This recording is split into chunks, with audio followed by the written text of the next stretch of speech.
you very much. Well, could the Kings be heading to Cal Expo? Could be. Negotiations are starting today on a new home, and the NBA consultant John Mogus in town pitching his plan to Cal Expo's board members. Now, reportedly, the new sports arena would be privately funded through bonds, so no taxpayer money would go to fund the project. General manager of Cal Expo says that plan should be carefully considered. So what do you think? Is this a good place for the Kings? Email us what you think at morningnews@kcra.com. We got a couple of emails, and actually they're pretty good. We have a second to read one or two of them? All right, so here's one that came in from Ann Esch. Says, I live near Cal Expo. I think it would be great to boost the local businesses and then the local jobs. And then this is one that you were actually talking about this morning.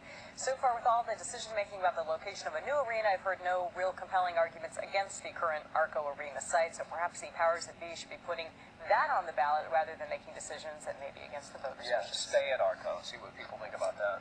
Yes, and then this one came from Roy in Roseville. I think the Kings should take a note from Al Davis's playbook. Sue. Oh, just Sue. Well, there've been